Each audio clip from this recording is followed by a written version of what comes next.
Hey everyone, welcome to Nana's Story Time. I'm so excited. I hope you all enjoyed this. I have just a little background.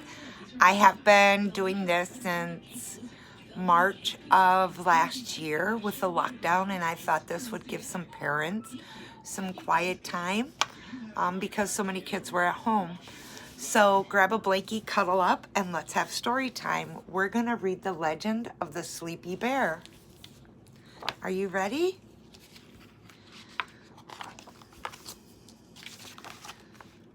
Long, long ago, before voyagers paddled canoes down the rivers and streams, before mighty lumbermen cleared forests with sharp, shiny axes, before wooden ships carried sailors across the great freshwater seas,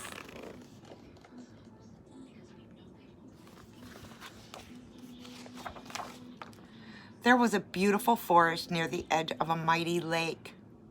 Today, we know that forest as part of Wisconsin, and the mighty lake is called Lake Michigan.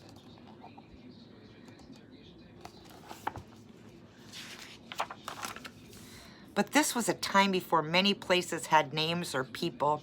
It was a time before farmers and Native Americans planted cherry and apple trees in long, neat rows. It was a time before pioneers planted colorful gardens of pumpkins, potatoes, and corn.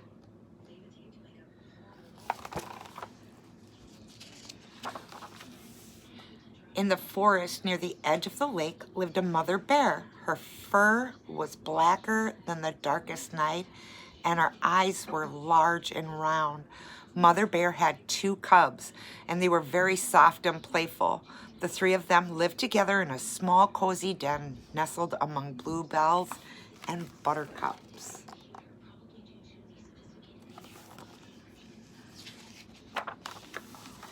Every morning, as the wood thrush softly sang, pip, pip, pip, and chickadees called chickadee-dee-dee from the trees, Mother Bear and her cubs would lumber through the forest to the banks of the birch-lined stream.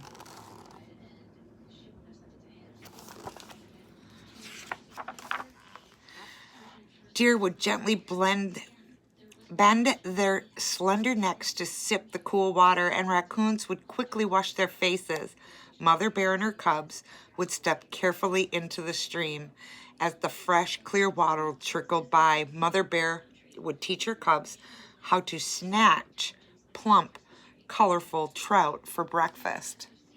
Afterward, they would sit lazily on the banks, nibbling blueberries and hazelnuts.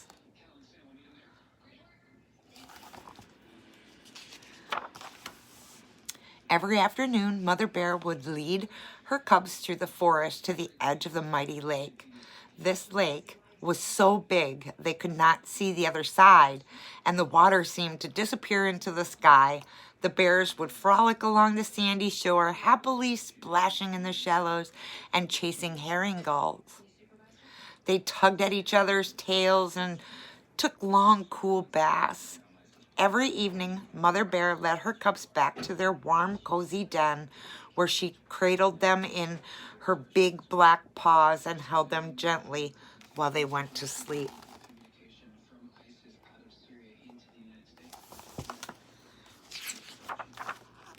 One morning, as they were lumbering along to the birch-lined stream, there was a loud crash of thunder and a sharp hissing sound. Snap, pop! Mother Bear stood on her hind feet and stuck her nose in the air. The brilliant orange blaze flashed through the trees, and the dark clouds filled the sky. Fire.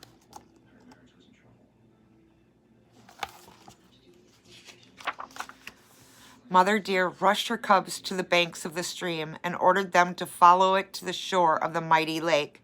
Bears dashed rapidly, deer sprang back and forth, and wolves ran wildly. Even the star-nosed moles hurried out from beneath the cover of the forest floor.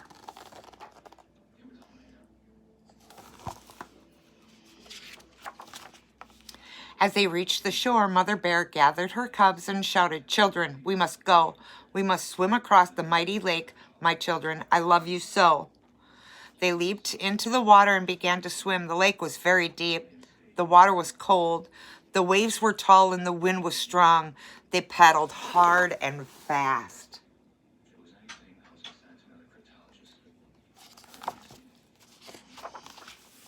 Mother Bear pleaded, "My children, do you promise that you'll swim with all your might? If we are to reach the other side, we must swim throughout the night." The faithful cubs promised their mother that they would swim with all their might.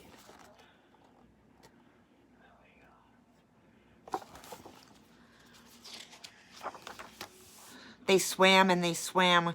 Growing weary and tired, they swam as the afternoon sun grew large and warm. They swam as the sun slipped down the horizon and the air grew cold. As they swam, Mother Bear kept turning her large black face to make sure her cubs were not far behind.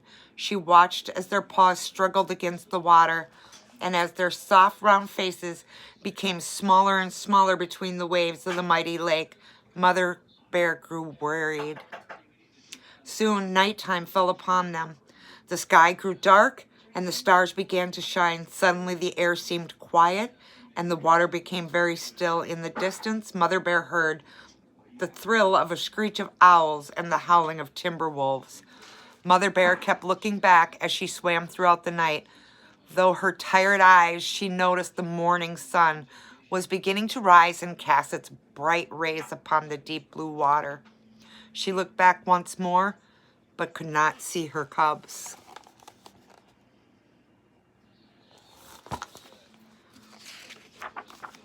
Mother Bear collapsed on the banks of the shore. She wept. Her wet, heavy paws sank into the deep sand. There were rolling hills and huge mounds of sand all around her, and the land seemed very strange.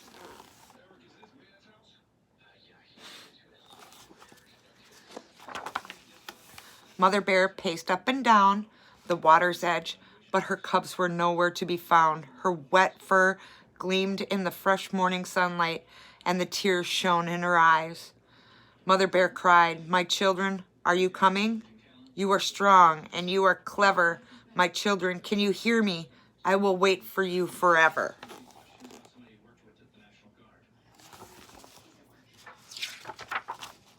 Mother Bear climbed to the top of the highest hill. She looked out over the dark, deep water, but saw no sign of her cubs. Mother Bear called throughout the day, "My children, can you hear me? I know you must be near. My children, I am waiting high up here." Mother Bear waited until the sun set and another night fell upon her. She waited while the sun came up again in the morning.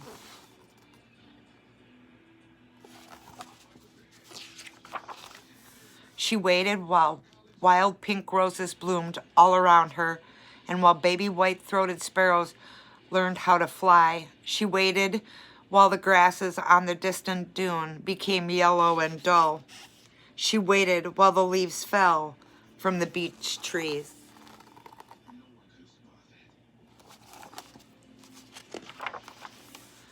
Mother Bear waited while the air grew colder and the snowflakes floated down from thick, dark winter clouds. She waited and waited. Mother Bear waited, but her cubs never reached the shore.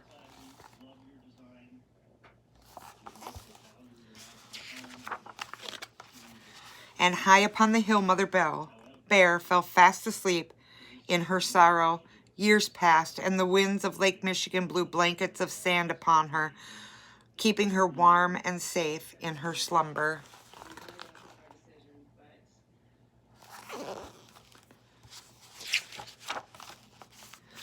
Over time, the Great Spirit of the land felt her sadness, recognizing her dedication and love for her children.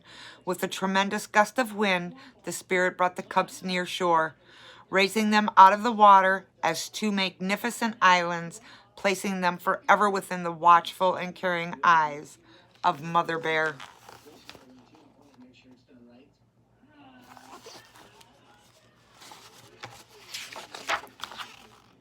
The cubs now stand suspended in time as the North and South Manitoba Islands. Happy to be near their mother once again, They rest in the spirit of their mother's love, 2 islands of gleaming sand, edged by waters that sparkle and dance in the sunlight.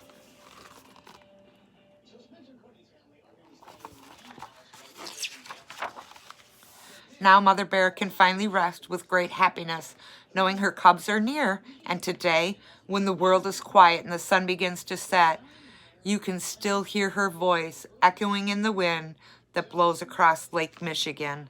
My children, as the years may pass and time slips through our hands, my love will linger near the shore and in the blowing sands.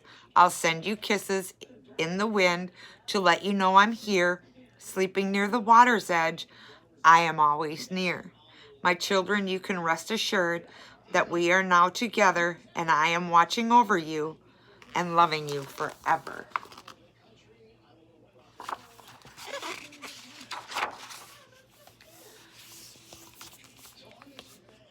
That was a good book.